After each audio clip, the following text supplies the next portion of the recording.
Welcome to One Word Stories, episode 25. And I'm Joanna Zell, hosting today a very precious guest, Annette Simmons. Welcome, Annette. Thank you. Thank you. It's good to be here. I'm very, very happy that you accepted my invitation. I got to know you through your book. So it was the very first contact with Annette. And when we were just chatting 2 minutes ago, you said, there are some post-its, the book is alive. It So this, makes me happy. Actually, I'll send you the new edition. The third edition has two new chapters. oh, wow, I'll great. send you those, and it's available on Audible too. Perfect. Perfect. Thank you very much. So the story factor was really one of these influential sources on my journey to storytelling and how storytelling can be applied in the intercultural context so Mm. that people not only um, dive into these contacts and really understand each other better way, but also enjoy Mm. collaboration across cultures, see the added value, are eager to co-create such spaces where diversity and inclusion are part of the game. And storytelling is just this vehicle, so to say, Absolutely. to do It's it. the glue. It's the glue that helps us stay together. Yeah, not only storytelling, but actually also working with stories in general. Yeah. And this is my very, very first question. Apart from writing these influential books, story factor, as you have just seen, and also who Whoever tells tells the the best best story the wins. story Yeah. wins, exactly. How did you find your way to storytelling and working with stories? Well, I started studying psychology when I was 14 years old. Mainly because I didn't fit in. And also, my father kept bringing me books to read. He was a social worker. So I was exposed to transactional analysis, rational motive therapy. And so my brain began to think in these patterns, right? And I would observe people's patterns, and then I would listen to what they had to say. And a lot of times it wasn't the same thing, which made me just a precious child. But when I went into business, I wanted to study in psychology, and dad wouldn't let me because he said there's no money in it. So I studied marketing, which is really psychology, and it's more rigorous because if you're not good at it, you don't get to keep doing it, with as opposed to some counselors. Um, and I joined J. Walter Thompson in Melbourne, Australia, working on the Ford business. And I had worked also at Ericsson Telecommunications in export. So I ended up going to all these different cultures, not to mention the fact that at 23, I was faced with a completely new culture. In Australia, everybody spoke English. I could understand it, but they did not have the same values. Probably the biggest one was I came with an American work ethic, which is basically a death ethic. And when I got there, they took 4 weeks vacation a year, and it blew my mind. And so I had the personal experience of what happens when you think you know the way the world works, and then you have a new story, and it changes your life. And so my life was changed there, and I began to pay attention to other people's stories. The first thing I researched using story was territorial games, because I don't know if you've been in corporate America, but there are many occasions where you're in a meeting and you say something, and everybody said that they would agree with you, right? And then you're the only one to speak up, and all of a sudden they're like, "Ooh, yeah, well, I wasn't so sure about." And so I gathered these stories, true stories, and identified the micro behaviors. Strategic noncompliance, which is where they say, "Yeah, sure," and it's not what they're going to do. Hmm. So when my second book was trying to facilitate a group to talk about this stuff, I actually changed careers. I came back to the United States. I studied adult education and psych. mainly social psych, because it's the group process that we're concerned with at this level, or at least that I'm fascinated by. How does a group get cohesive and perform, and so I documented how they splintered. Mm. I documented, what it would be like if we actually told the truth in the room instead of after in the bathroom checking for feet. Yeah. And then I realized storytelling was the vehicle that's the opposite of the territorial games. What would bring us together?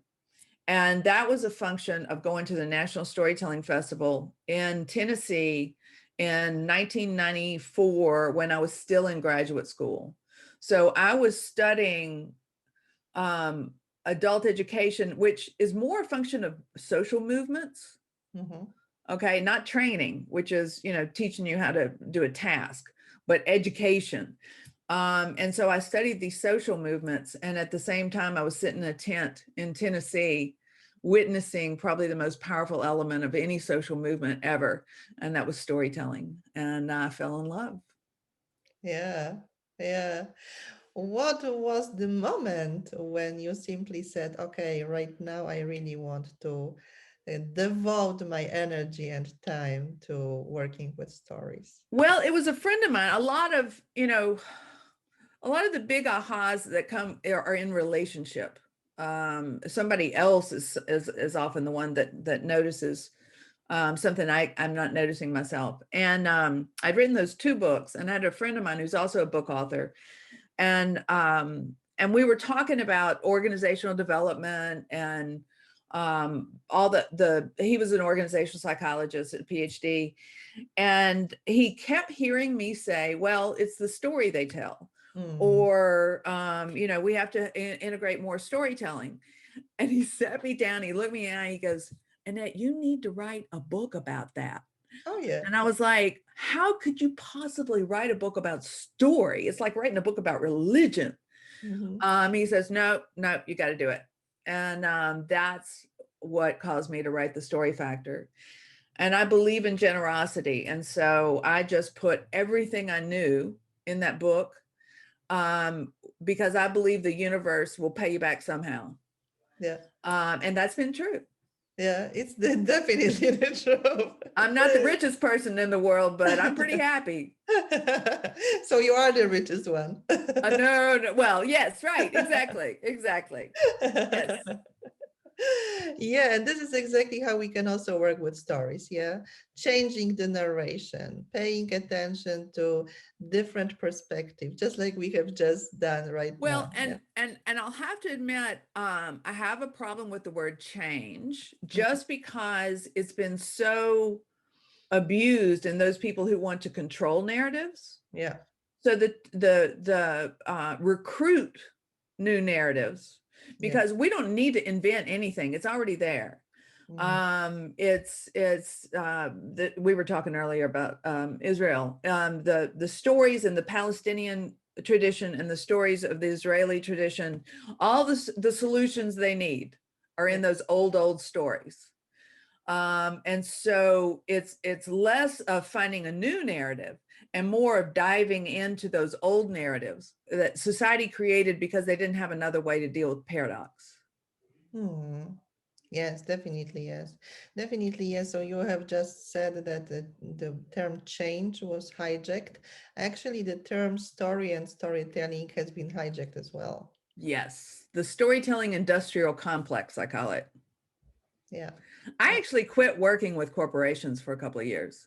Hmm. I went in and they wanted me to deliver this, you know, this format of story that I think is like the hero story or the conflict and the resolution. Well, when we have a conflict and a resolution, what you've done is you've split a paradox in half. Yeah. So while you may slay the dragon, it doesn't pay attention to the fact that the next episode is when you get slayed by the dragon. And those are the skills we need to have. We need to learn how to recover and repair. And if you have these little short stories that act like there's some resolution, this happy ending where one side wins and one side loses, it leads people down the wrong path. And it doesn't stretch their brain enough to build the skills of dealing with particularly intercultural relationships. Just this win-lose thing that America's exported all over everywhere is enough to distort some of the beautiful cultural stories that we should be pulling up and looking at to find solutions. Yeah, yes, definitely yes, because what you are just emphasizing is this dominance of competitive stories, Yeah. and that there is kind of agreement upon using them all the time. Yeah. Well, that's because they can be turned into tech. Mm. Because these competitive stories are based on what they call rational reasoning, but it's actually ratio-based reasoning. And it's not nearly as good as story-based reasoning. But people are beginning to discover that. That's our job now, is to rescue the word story from those people who have co-opted. And additionally, there is also this dynamics that I see also in many, many titles. Stories sell. Well, my first book, well, actually both of my books about storytelling, my goal was to infiltrate from within. I knew that if I could get people sharing stories, it would change their values. Mm-hmm. Because I've never asked someone to tell me a who I am story. Well, rarely ask them to tell a who I am story, and they tell a story about exploiting somebody or crushing the competition. That's not the stuff of stories. More masculine stories probably than feminine. Like, I knew that if I crafted story as something that would help you make relationships that would then help you sell, that the story would do its work and deepen the relationship. But once consultants came in and they wanted to create modules and monetize their storytelling training, what happened is that they turned to very oversimplified formats. Yeah. Because clients say they want a simple format, but if I destroy the benefits by giving you a simple format, then I haven't aided you any. But it's taken a while for them to discover that, and they are. There's a whole lot of people that are realizing that competitive narratives, they just blind you to so many opportunities. Yeah, yeah. Do you have such a story you would like to share? About how competitive narratives blind you? Yeah. Well, the story that wants to be told right now is it's been enough time. There was a client. It was a global platform, big global corporation client. They hired me to come in to teach on storytelling. And so I always, any storytelling consultant, get the leader of the group to introduce you with his own story or her own story, because it shifts the dynamics and it shows the leader staking himself out, with story. And it's just a really good technique. So anyway, this guy said, "Oh, I've got the story." And I said, "Do you want to practice it?" And he said, no, I got it. And that was my mistake. Okay. So anyway, I'm there, I've arrived. He stands up in front of the group and he tells this story. He says, when I worked in an advertising agency, 10, 12 years ago, everybody would get $50 once a month to go buy something from a flea market or an antique mall or anything and bring it back for show and tell, which is a great idea for creativity. Just novel, influences. And a lot of times it was just something silly or funny, but it kept them creative. So he said, I went to this flea market and I found exactly what I wanted. It was this big painting. It was about 5 feet tall. And the painting was perfect because it describes what we do for a living. So at the bottom of the painting is this dead dragon. And then in the middle of the painting is this knight who's just slain the dragon. And at the top of the painting is another dragon. Oh, Because okay. that's what we do is all we do is slay dragons, and there's always another one around the corner. Okay. And It then sounds he like can St. George and and then he Vision of Dragon. continued. This Yeah. this is the part, the reason I'm telling the story. He said, so we tried to negotiate him down from $500 and we couldn't. And so I got my friend and his $50 with my $50. We thought maybe he would sell it for 100 and he wouldn't. And so we had a couple of people come back from that same place who had seen that painting. We knew we had to have it. So we sent our finance director, the guy who really knows how to negotiate, wink, wink. And even he couldn't get it down below $500. So he just took a cell phone photo of it and we printed it on canvas, and now we have it in our office. Oh no. Yeah. Oh yeah. And It's I was like, what do I do now? yeah. Yeah. How do I step into this situation? And it just got worse from there. Mm. I in that presentation, I showed them all the models that you can get for storytelling, because there's so many. There's and then, therefore, Yeah. and all of these different formats. And Yeah. I said, I'm not going to be teaching you that. That's not why you hired me, because there's a lot of people who teach you that. What I teach is, and you could see them go. Yeah. Like, Exactly.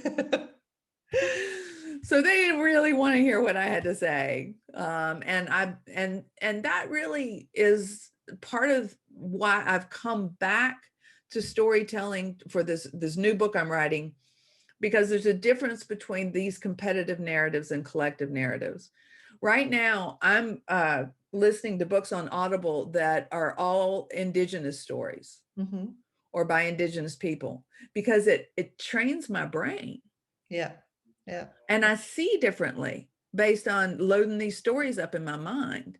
And it's personally transformative. I mean, I was brought up in a competitive narrative. Asking for help was, a losing move. Exactly. Admitting.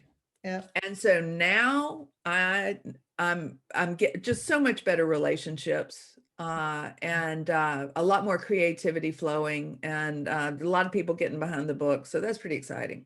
Yeah. Yeah. Yeah, I'm going to dive into your new project in a moment. However, the picture of the dragon and the knight, most probably St. George, triggered a Yes. lot in me. Yeah. And I still recall a fantastic talk by Devdutt Patanaik from India, who was talking about India in terms of India is not chaotic. And he exactly gives these fantastic examples of, the competitive stories and St. George slaying the dragon, and also, I yeah, really want to. You have to send me that link. yeah, You yes, ought to give definitely, everybody who's listening the link too. definitely, yes, because it's really fantastic. The knight who slays the dragon, and the problem is gone. And then at one point he also says, okay, but we've got in the Hindu mythology the Rajabhiya. So whenever the one head of this monster, but also deity, is slayed, two more grow. That's right. Yeah? So, so even if we are sure that the evil, so to say, is combated, then we produce even more harm.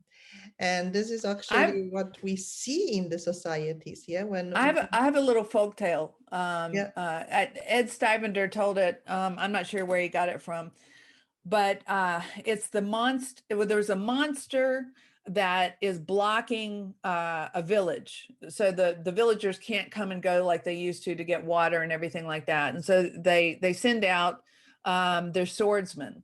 And the thing is that every time he struck at the monster would come up with a sword twice as big and twice as long. And so then they threw a stone. And of course, then the stone gets thrown back twice as big and twice as long. And then there's a little boy who says, I think I know what I can do, because they're all starving to death. They can't cross the road. And so he brings the monster an apple. And the monster gives him an apple twice as big. And so I love that story because it shows that what we give is what we receive. Yeah. And the way to change things is to change how much we give, and that changes how much we receive. Yeah. Yeah. Yeah. Not necessarily financially, but you can't take it with you. Yes, exactly. So but it does hold for financially as well. Yeah. Because it attracts also people who want to believe in this bright side, doesn't it? Yes. I have a model to share that I got, and I can't remember the name of the person. I'll have to text you, but it's a biologist, and he's talking about the biology of story. And story is a function of evolution. Absolutely. It's the DNA of how to get along, and how not to kill each other or starve to death. And so he came up with this balance beam where it's evil is on one side and evil is on the other, and good is the balance between the two. And so paradox, like self versus collective, which is part of how cultures tend to congregate one or the other. It's the extremes where it's dangerous. Where we find our solutions is balancing that paradox and moving back and forth between the poles of an unescapable paradox. Yeah. I love this metaphor. It's very, very powerful, because this is actually something that also guides us to a wonderful fragment from your book that resonates with me a lot, and I use it really a lot in the intercultural context, how important it is to apply stories in the intercultural communication. And as you say, a good story helps you influence the interpretation people give to facts. Facts are not influential until they mean something to someone. A story delivers a context so that your facts slide into new slides in your listeners' brains. And if you don't give them a new story, they will simply slide new facts into old slots. And I have a specific example of that that just came to mind. When I moved to Australia, I would judge other people for taking these long vacations because that's the way I was trained. Yeah. And then once my narrative flipped, all of a sudden I'm like, oh my God, these guys know stuff we don't know.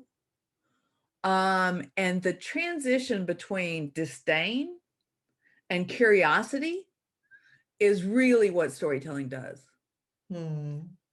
So one of the magic moments is definitely that stories activate curiosity. They trigger our curiosity. What are other reasons for applying stories in the intercultural field? Well, let's go back to the 6 stories because my field is group process. How did this group the whole norm, what is it? Form, norm, perform, form, storm, norm, perform. Oh, you mean the 4 stages? Phases, yeah. Yeah. Forming, storming, norming, performing. Yeah. And so I introduce a 5th phase.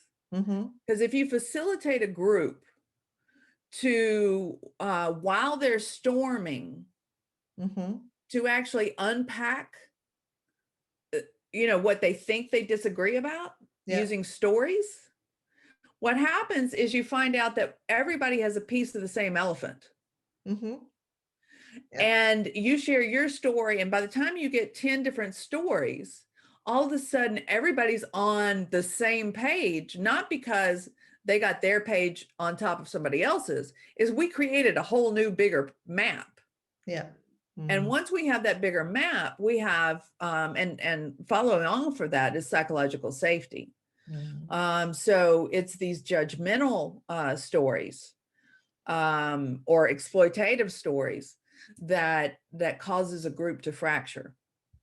And a lot of people don't even realize they're telling themselves these stories that cause them to hoard information or create silos or, not share. So the 6 stories are really the stories I came up with for a group. In order for the group to actually act as a group, everybody is going to want to know the answer to 6 questions.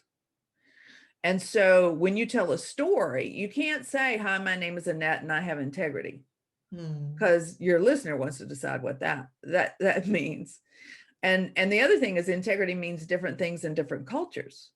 Integrity can mean keeping their mouth shut, or it can mean standing up and, turning the table over. Exactly. It can be also perceived completely different, because these people from the first group might be underestimated and not taken seriously. Yeah. Right.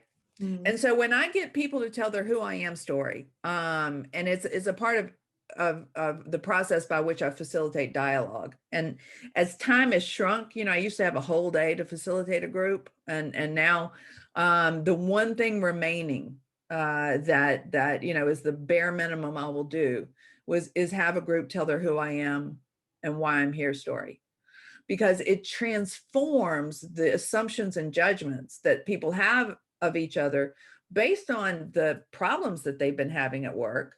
Because we're there's a tension between goals.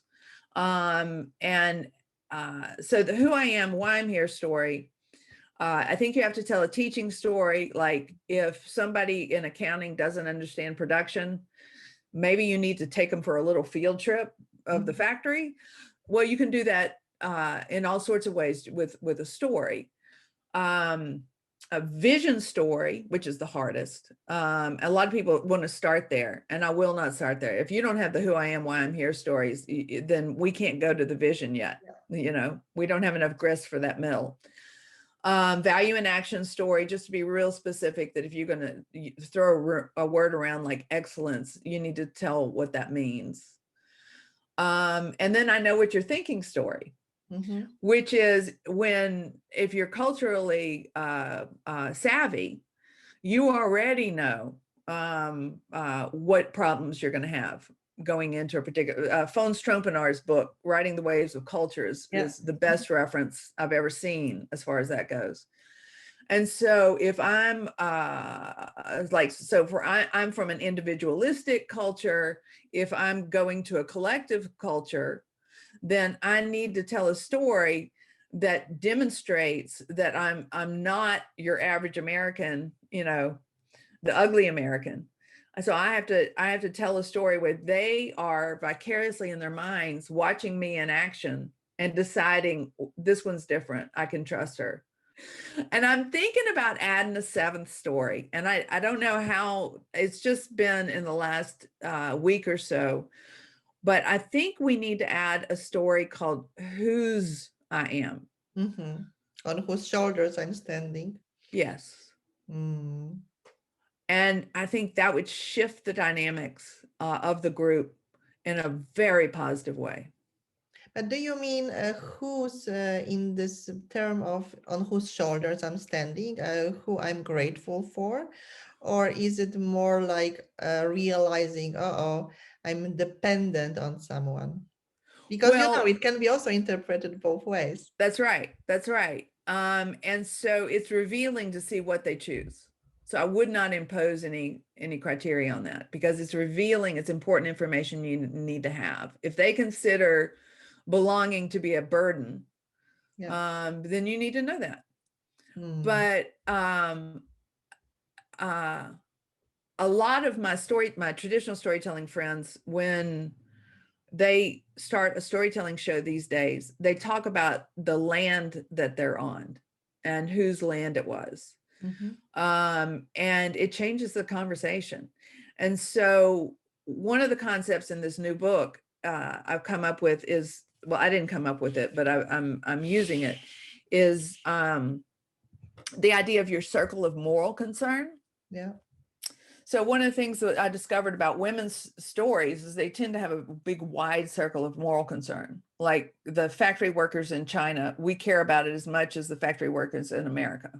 And so a lot of the male narratives have a really, my family, my tribe, that's my circle of moral concern. Mhm. That's who I belong to. That's who I'm accountable to. And only when we start to expand these circles of moral concern are we going to come up with the solutions that are going to solve global problems like climate change and that sort of stuff. So there's a wealth of information there. And rather than trying to get them to come up with the right stories, I like to induce the self-awareness experience of how someone would answer, whose am I? Because that can be a transformational experience that happens before they actually choose a story. When you were talking about this example that people mentioned right now on whose land I was born, I still remember one of the conversations here for One Word Stories with Brett Perry from Australia, Uh-huh. when he introduced himself that he was born on the land of Aboriginal people. So, Yeah. it's completely different narrative right now. Yes. And our society is understanding that we don't get back to those indigenous narratives where we're connected with the land and nature, we're going to continue to destroy it. Yeah, yeah. Yeah. And yeah, exactly. And he has got this consciousness to say so this way. However, I can imagine there are plenty of people who don't think this in these categories.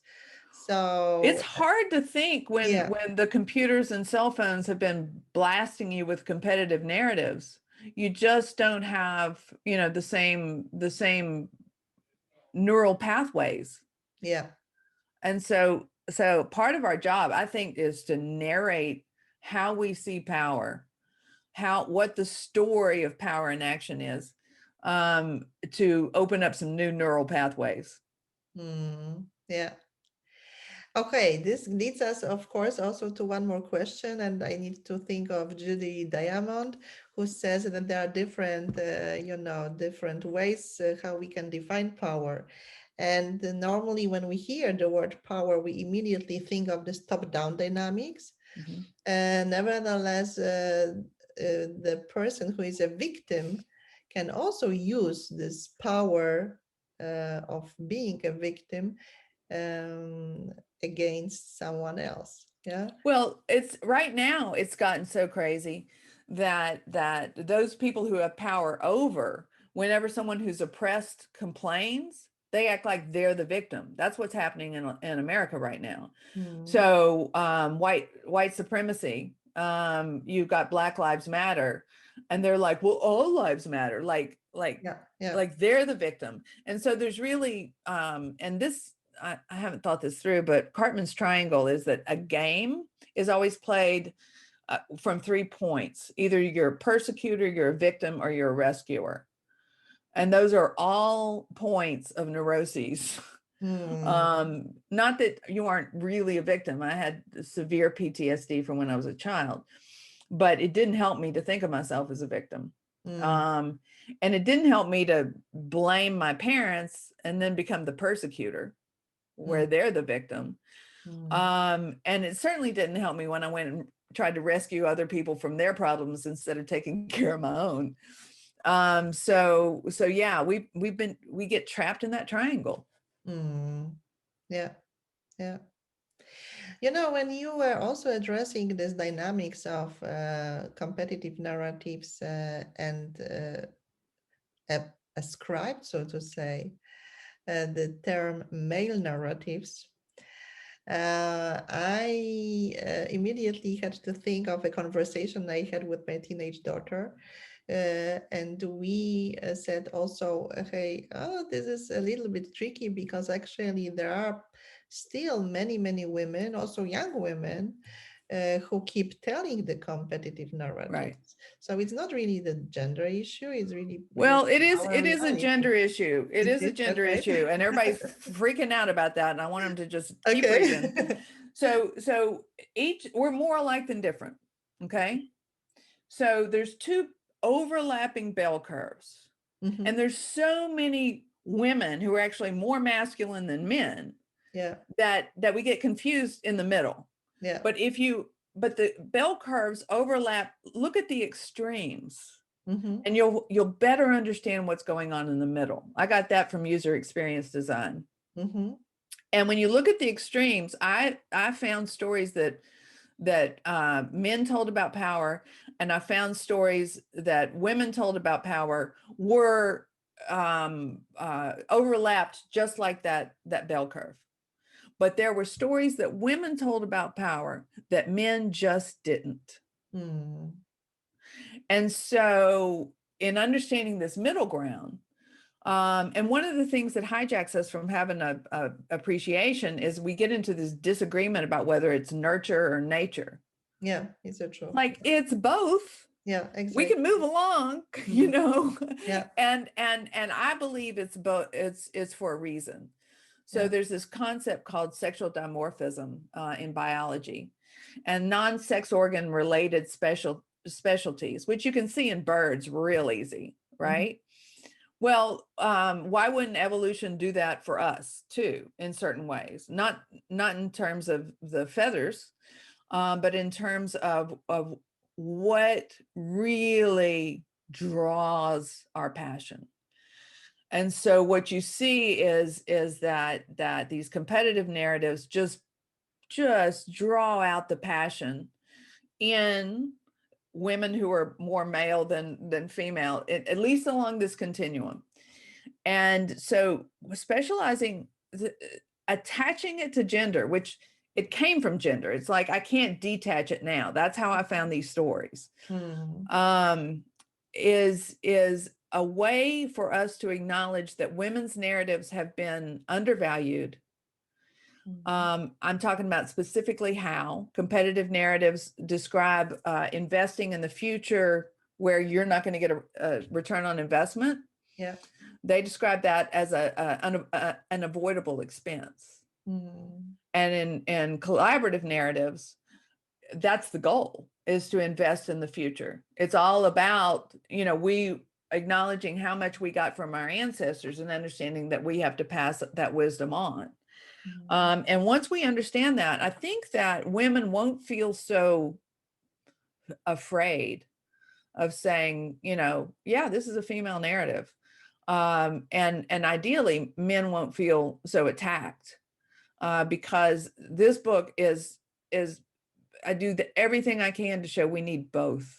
Mm. So Exactly. so the masculine and the feminine, we would die if it was all feminine. We would die if it's all masculine. It's finding that sweet spot that we have not yet found, that's going to create some better solutions than what we got right now. Man, we need hope bad right now. Exactly. And it brings me to the question, what was actually this one word that brought you hope in these turbulent times? My word is breathe. Mm. And it's because it is breath is also an illustration of paradox. So we're talking about cutting the head off of the dragon and all of a sudden you won. Well, to understand paradox, it's like trying to decide whether breathing in is good or breathing out is good. Mm. It's both. Exactly. And so, particularly as I'm trying to hold, I'm trying to come up with ideas that help us hold paradox. And Mm. so while I was needing to breathe just because I could calm down a little bit, or I was feeling isolated or everything like that, it reminds me of the paradox in my own life. Mm. Yeah. Can you think of a moment when it was really meaningful to you?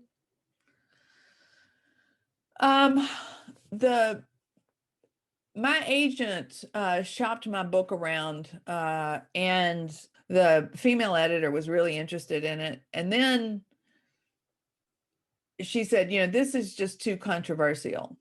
She sent me a rejection letter that actually reads like an endorsement. Okay. Mm-hmm. This isn't in our wheelhouse, but you should go here, here, and here. And I'm tired of being told to go there, and there. And so I decided to self-publish. Mm-hmm. And that was a moment, absolutely, with, so breathe in this new news. And there's still opportunities. It's a lot of work and I don't enjoy it that much, but I do know I have, 4 books out there. So, and we've got the book design already. It's coming through. We hired a book designer, the same guy that did all of David Sedaris's books. Mm-hmm. He's a professional book designer, because the worst thing about a self-published book is if it looks like it's self-published. Yeah, is it true? Yeah. So that was the time. Yeah. The rejection encouragement letter. So it can be both. It can be both. So this dilemma Trumpreneurs is describing in his books is really part of the game in our everyday life. Absolutely. And it's, these are universal dilemmas that no human society has solved. We've just decided it's hard to make up the world again every morning when we wake up. And so we specialize in one or the other. So, Annette, thank you very, very much. Thank you. It's so much fun. Time, your energy, all your insights, all your stories you have shared. And I'm sending you lots of positive energy for your next book project. Thank you. Thank you very much. You'll be hearing new news soon.